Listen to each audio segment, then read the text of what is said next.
It's a party atmosphere here. It's the 7th anniversary of Robyn in the Hood. Yes, I got balloons and everything. Now, not 7 years, 7 episodes. Just one more episode to go after this before the show's cancelled. Oh, wait a minute. Am I wearing the same hoodie from last week? Oh, God. Hold on. 2 secs.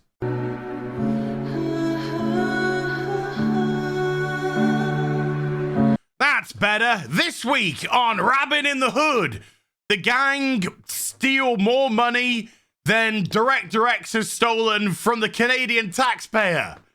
That's my guess.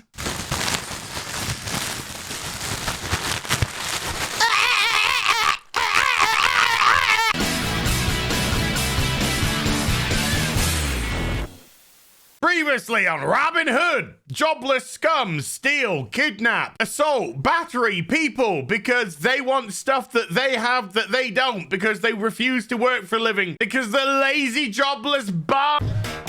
You stole the keys. We get what was on Prince's laptop. We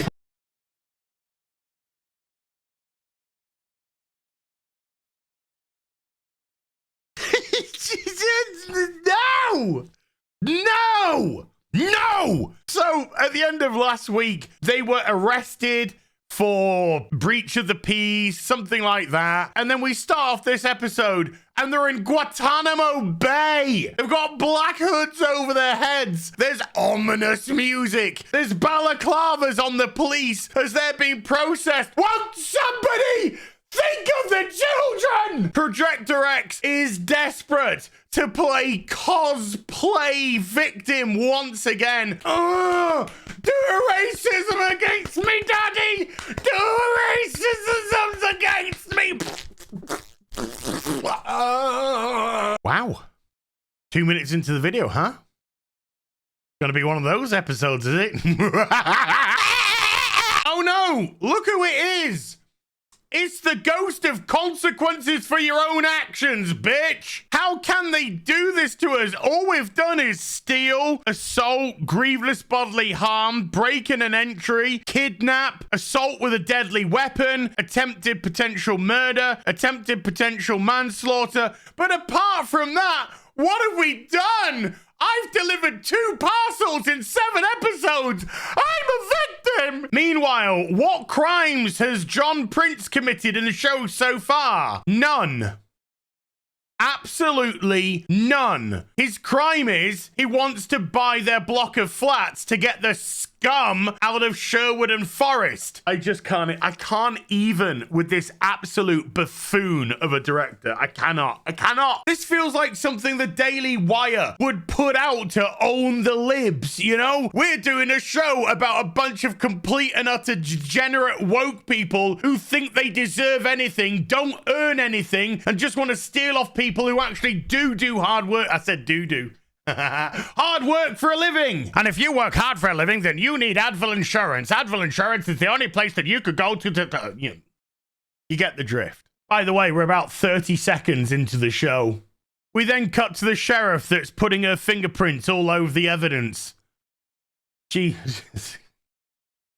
So the mayor comes in, makes a sarcastic comment that, oh, look, there's a bow. You've disarmed the most dangerous gang in New Nottingham. What, the gang that has committed GBH, assault with a deadly weapon, has broken into a pharmaceutical company, stolen tens of thousands of dollars worth of property, kidnapped? Yeah, they're pretty damn dangerous. And she says, oh, look, the corrupt sheriff's department that created a riot at the behest of a megalomaniac billionaire. What? No, they didn't. They got Gaia Gisborne to sing a song and the place freaked out because it's full of degenerate, jobless scum. And the billionaire megalomaniac actually wants to get rid of those jobless scum so he can replace them with hard working people that actually want to make a difference to their community, not steal and kidnap and kill and murder and deal drugs to their community like Sherwood and Forest. But Projector X is such a narcissistical, vain, arrogant tosspot,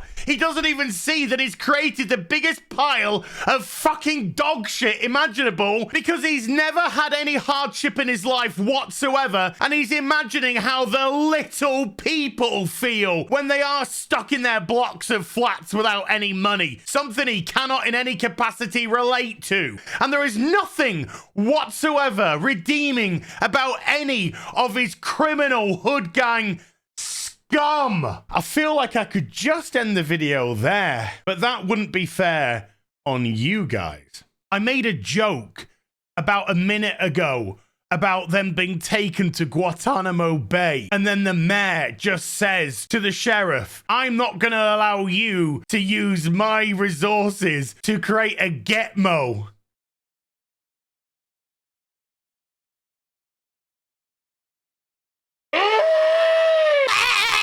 Canadian taxpayers, I'm really sorry, but I am desperate for the show to get renewed. This show's gonna buy me a new house and then some. As ever, this is all about optics and not reality. Look, the people have been caged, they're behind bars, they're being treated like animals. Well, guess what? They acted like animals and they don't deserve any better. They're actually getting some comeuppance for all their vile crime that they've committed, and all the politicking that you do around the issue doesn't change the fact that they are the criminals. They are the ones in the wrong. They are the ones who made these decisions on their own. But hey, why let the truth get in the way of a great bit of intersectionality where they must always perpetually be a victim due to their color, due to their social economic background, or whatever excuse might be used? It won't prevent them from not being the criminals that they are, the degenerate,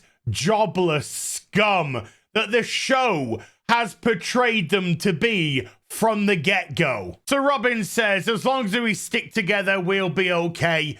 And Jobless John says, yeah, we got to have each other's backs. You know, it's easy for them to say that. They're two members of the hood. They're two members of the people actually responsible. Meanwhile, a bunch of innocent people are here because the cowards are too cowardly to actually own up to their own actions. Anyway, never mind. Let's move on. One person in the cage stands up and says to Jobless John, oh, just like you had Saint Jesus, George Lionheart, Floyd's back. You know, the guy that got killed by Guy. God damn it, Leroy. To which Jobless John has a bit of a spat and a mental breakdown. Maybe if you spent some time at a job instead of being a bum, then you might actually burn off that excess energy that you have. The sheriff then turns up to taunt them, to say, hey, somebody here is in the hood gang and we're gonna find out. And they're like, you'll never catch the hood. They're probably still out there formulating a plan. To which she shows them the bow. You know, John Prince's bow that they stole in the first episode, and is also evidence in this case, which she then destroys. It wasn't even her property to be... What the fuck is going on in this episode? Which window licker wrote this week's episode? So the sheriff is interrogating Tuck. He won't say anything. She says, you don't have any fingerprints. And I'm not talking about on file. I mean... literally, you do not have any fingerprints, and you have these subdermal implants. You're like an empty browser history. Nothing's known about you, and you're exceedingly suspicious. Don't check my browser history, by the way, and if you do, that busty Asian stuff is for research purposes. And he says, well, since we're talking about the existential, I'm on a journey of consistent self-improvement. Yeah, well, I don't think your dietitian agrees with that, mate. You and I have both got something in common. In the next 2 years, we're probably going to have a massive coronary. She says, who are you? And he says, someone who knows their rights. And she says, well, you don't exist. You don't have any rights. And leaves. And then we hear the crackle of a taser. And he's like, oh, because he's about to be tortured. Yes! Justice be served! I can imagine what Director X is thinking right now. It's like some weird victim porn, you know. You're in a shop. Somebody drags you around. Here, mate, come over here. What? You want something special? What do you mean? What do you mean? Something a little bit different, a little bit forbidden. What have you got? I got black people in cages. Ooh. Keep going. Talk to me more. I got black people in cages being tortured by the police. Oh, how much? How much? I gotta have it all. I've gotta have it all.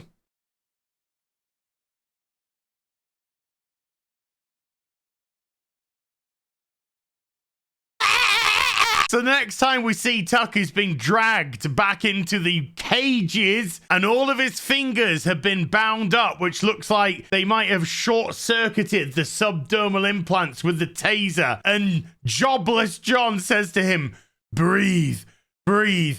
And I'm thinking to myself, oh, please God, say the line. Tuck, say the line. Tuck, unfortunately, does not say the line. So Jill decides to kick her way out of the vent that she crawled into at the end of the last episode, which means she's been in there for hours upon hours because the prisoners just said, oh, at last, food. We have been here for hours. What the hell were you doing, Jill? Second thoughts, if it has anything to do with the cookie jar, I just don't want to know, okay? So Robyn and a couple of prisoners are taken to a room where they're put against the wall, made to do squats with a hand out. Oh no, torture, punishment, ominous music. I don't care. I don't care about anyone from Sherwood and Forest because they're all scum. And then a stunning and brave woman comes in and says, I've been sent by the mayor to make sure that you are not breaching people's human rights. I'm Dr. Fuck Cares. So they're returned to their cells. The music that they're blaring's been turned off. And you can hear the people in the cages screaming, hey, let us out of here. And I'm thinking to myself, you would if the Hood gang weren't cowards and actually owned up to their criminal activity, which was unsolicited. But they won't because they're all cowards. They are more than happy to let members of their beloved community be tortured and starved at their own expense. Well, I think it's pretty obvious that what's going to happen is Jill and her boyfriend are going to wear the costumes of the Hood to give the police the runaround and make it look like the Hood hasn't been captured, and then everyone's going to be released at the end. I can only hope that they give one of the costumes to the mother and she's just wheeling herself around. And the police, of course, because they're all written as stupid, would be like, I wonder who that one could be. Is it Jobless John? It can't be. We've got him in the prison. Director X, I just want to address you directly. God damn it, Leroy. You can't have sympathy for fucking scum. Your characters are scum. They've committed all kinds of crimes, and then when they get a little bit of turnabout, they want to play victim. They want to play, oh, we're so repressed. Fuck them. Tux had his implants cut out. Tough shit. He's used it to hack drones, destroy property which is purchased through taxpayers' money. You know, the stuff that you personally have stolen to make this fucking shite. Hero! Hero! Hero! Oh God, thank goodness the true hero of the story has arrived. Business is about to pick up, baby. Right about now, if John Prince says, I'm just going to get a bunch of bazookas and go down there and blow up the block of flats, I'll be like, I'm right behind you, buddy. Put me in the team, coach. I'm ready. So the mayor, corrupt mayor, by the way, who's speaking to our hero, John Prince, says, I hear that you're trying to get the bill to purchase Sherwood and Forest up a week. Didn't they say last week that the vote was on Monday? And that's why they couldn't postpone the talks between Prince and Robyn's mum? So how can he push it forward a week if it's... Never mind. Don't worry about that. And she says, so I assume that you've got all the votes that you need to succeed, but I will fight you and I will use my veto if I have to, because I'm a corrupt mayor that is trying to prevent a hero from actually doing something to improve this scummy area. This just makes John Prince even more sympathetic as a character. Not a horrible guy. A guy that is fighting against corruption, fighting against scum and villainy, fighting so that he can improve New Nottingham and improve Sherwood and Forest specifically.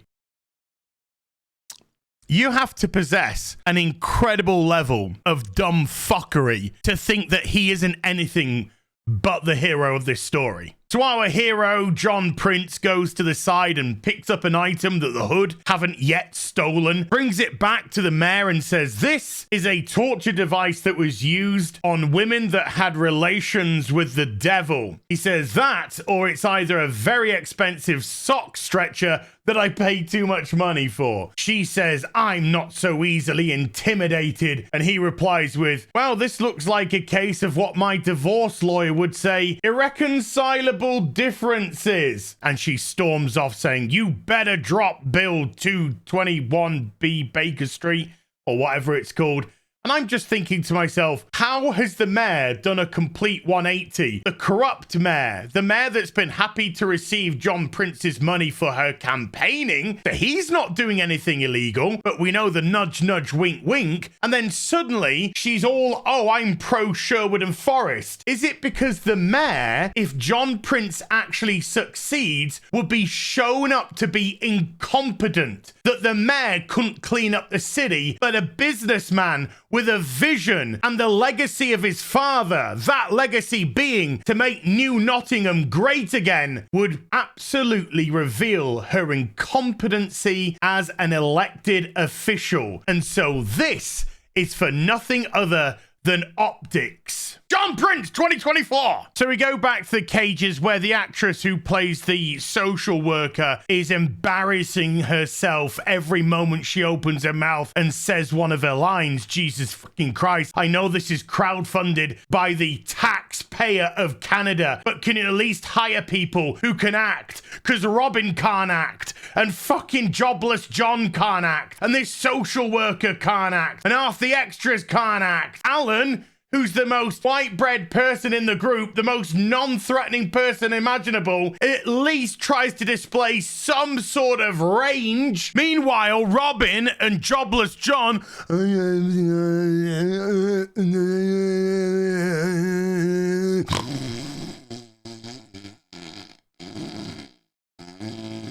Oh, fucking hell, you saying your lines again? Oh, and zoned out. Needless to say, it's just a bunch of crap. But one interesting aspect was that Robyn says to the social worker after she identifies her as the paraplegic's daughter, Robyn says to her, you're trying to whitewash the crime perpetrated against my mum. And I thought that was weird because your mum is black and the person that shot and paralyzed her was brown. I don't see where the whitewashing comes in. Of course, yes I do. It's because it's an intersectional piece of shit show written by a race baiter who just wants to play victim at every given opportunity and blame everybody but the actual people that are responsible for doing the crimes. Gotcha. They come at us, says Robyn, with riot gear and batons and lock us up, and you, social worker woman, are on the fence. And I'm like, you fucking scum! You criminal scum! You have kidnapped, beaten, stolen, attempted murder. You are absolute filth. How do you expect? Oh, yeah. You don't expect any sort of a comeuppance whatsoever because you see yourself persistently as the victim. The woman who's delivered 2 fucking parcels in 7 episodes. Jobless John, who hasn't done a minute's work. Alan, who we haven't seen do a minute's work. Much, who spent more time in a workshop doing crime than she has working on anything to do with community work. Everything that has befallen Sherwood and Forest is because of you. You brought the police. You brought the ire of the community. You brought all of this onto yourself. This isn't Robyn with a fucking eye hood here. It's nothing remotely similar. Robyn with an eye hood. He didn't just steal from the rich because they had more than the poor to give to them. He actually tackled the corruption of government, the raised taxes that Prince John put on the people when King Richard was away, the lands that were stolen from them, the properties that were stolen from them. Robyn took back what actually was theirs. You're just stealing shit that isn't yours because you're a fucking piece of shit. You haven't earned anything. You don't deserve any of this. It's some sort of Marxist commie fucking bollocks from a privileged prick like Director X who's cosplaying a poor victim because he knows nothing about that whatsoever, but wants to pretend that he's one of the little people that he talks down and looks down upon. Look at me, my rich, privileged peers. Look what I have done. I have given the peasantry a show about the poor, a show about the victim. Bestow accolades upon me, my rich peers, for I doth create for the little people. How you, as black of color, are nothing more than a victim and cannot rise above and beyond that. And you, person of white, you will always be the disgusting oppressor, nothing more, because I base all of my decisions on color and race and ethnicity. Oh, please, my rich peers, bestow accolades upon me, for I am the stunning of the brave. Cosplay commie, champagne socialist, or my personal favorite, massive bellend. Now, I'm going to take something a little bit back. It looks like the actress is playing the social worker bad on purpose in an effort to gain the trust and make herself look weak, because she's been going round the group of people individually, talking to them and talking to them differently, manipulating them based on their personalities, what she can get from them. And then when she gets to Robyn, she says, I think I know who the leader of the hood is. And Robyn says, who? And she says, well, it's Uday. She's the one who's closest to your mum. She's the one that probably got tipped over the edge when your mum got paralyzed. And all she has to do is give herself in. Because if the leader of the hood actually genuinely cared about her community, then she would give herself in and stop all of their suffering. But she doesn't. So she's full of shit, which is true. So I'm sure this lady's going to be made out to be a villain, a corrupt villain or whatever, actually sent by John Prince or something later on. But she's right. Absolutely right. But you see, that is Robyn, a fucking coward.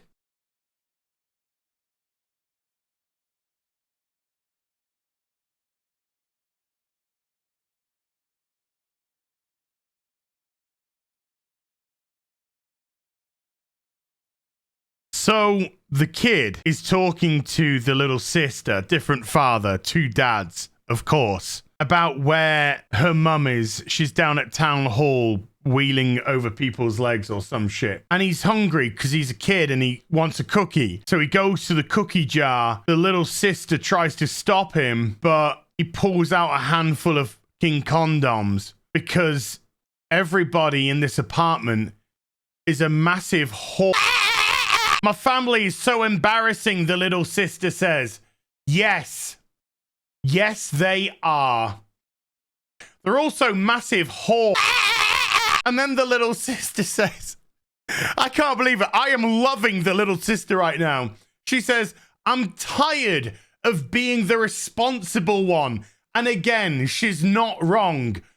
Because the other two are massive whores. And she starts snogging the boy and the camera romantically pans to the cookie jar. No, I made that last bit up. Of course I did. Holy shit, the curse of the cookie jar strikes again. So anyway, the social worker smuggles a phone into Robyn through a packet of tampons because Robyn can't go 2 minutes without shoving something up her cunt. She got caught because she's about as subtle as, I don't know, a whore with a cookie jar. So Robyn did manage to get a call to her little sister, half-sister, two dads, no racial stereotyping there at all. And she says to her, we're not at the police station. We've actually been taken to a black site, no pun intended, where we're currently being tortured because Director X has a victim porn fetish. And the other kid says, well, what about the hood? Can we send out some sort of bat signal or something to get their attention? And the little sister says, the hood can't help us. And he's like, why? She opens up the bag and shows the masks off, saying, I found these at the rec center, but I heard some music in the background from my sister. And it was like, and the guy goes, did it go? And she says, yes. How do you know? And he said, because I, person of brown, am also a victim. I am here in the wonderful land of Canadashire as an undocumented immigrant. I have no papiers to be here, and therefore I too was victimized by being dragged to the black site or brown site, I don't know. And I'm released, and I'm actually okay and fine and been allowed to exist in the country. Then he says, I was 5. The guy is 16 years old now. You're telling me that you could remember that music from 11 fucking years ago? Bitch, I can't remember what I just ate for lunch. And the fucking plate's here. You see, yes, I remember it well. And it went na na na na na na na na na na. God, I love Spaceman Came Traveling from Christaberg. Coming soon to a supermarket near you this holiday season. Then he says how his father was deported. Oh, you mean the illegal alien who came undocumented into the country and was caught was actually sent back to where they originated from? That Canada sounds responsible. You know, not Trudeau's Canada. They're importing voters to keep them in power now. I'm about to give up. I really am. I'm just about to give up. I'm so glad that this is the penultimate episode of what will probably be the only season of the show. Although I do wish it would get a second one. My accountant does at least anyway. But the absolute levels of Director X's narcissistic personality disorder here is unreal, because there is nothing resembling reality in the slightest here. This is nothing but victim porn for him to furiously masturbate to, which I'm absolutely 100% convinced he's doing right now over this imagery. It's insane. This is the far left ideologue in a nutshell. There is no reality with them. Just the construct of victimization, intersectionality that they've allowed to masticize inside their cancerous brains and cancerous minds. This isn't the 12th century, it's the 21st century. And in today's day and age, do you know what would actually happen to somebody like Jobless John? He would be taken into an interrogation room, sat down, given a drink, had 2 detectives come in, sit down, try to do the read technique with him, build up rapport, talk to him normally, offer him food, go out, come back in, give him time alone. This is pathetic. But it is from a pathetic man. Once again, the hood are exposed. The sheriff says to Jobless John, you're a protector. I respect that. I'm a protector too. And he says, don't you try to play that game with me. You allied yourself with a murderer. She said, Guy of Gisborne's crimes were never proven because no witnesses came forward. Because you didn't, Jobless John. You didn't. So a dangerous criminal is back on the street because of you.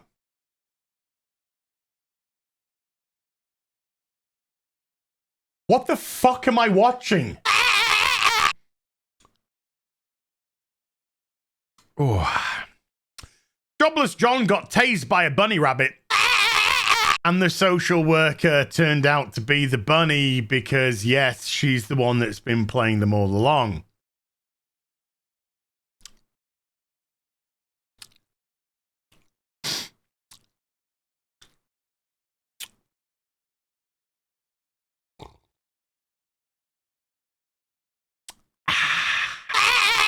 So, Jeez. This review is all over the place. I don't know if this is just garbage. It's got rants. It's got funnies. It's got WTFs. I don't know what's going on. There again, nobody knows what's going on. You're not watching it. I'm barely watching it. Disbrew's in a fucking mental institution with this show right now. Anyway, John Prince has got the press to do a hit piece on the mayor saying, R.I.P. Mayor Lee, and that she's woke. But when is she gonna wake up? Because calling somebody woke means you're part of the, I don't know, far-right Trump supporting, even though it's in Canada, blah, blah, blah, bullshit, yada, yada, yada. So once again, John Prince is shown to be the only person who knows what's actually going on here and who the mayor is, because he then appeals to her corrupt side, saying, you just pretend to care about these people. I know you don't. You're only after yourself, which is what we've seen pretty much to date so far. There's still time for you to back the winning team. Me? Back the bill. Support me. Change the name to whatever you want. The Sherwood and Forest Revitalization Project or whatever. But do what you always do, which is look after yourself. So why is John Prince written infinitely better than any other character in the show? Oh yes, because he's white, you don't have to bother with the intersectional bullshit. You can just concentrate on character. It's not that I'm right all the time. It's that the show's just that predictable. So Robyn plays a trick on the social worker that not even a 5-year-old with learning disabilities would fall for. You're only as smart as your writers, and the writers are writing this show. And then manages to incapacitate her and tie her up. Tells her that I know that you're working from the inside, and the social worker immediately gives up the gig. And she says to Robyn, what gave it away? Because now she's, of course, she's the bad guy, which I said, never mind, carry on. And Robyn says, because nobody in my hood would give up on anyone else. Yeah, whatever.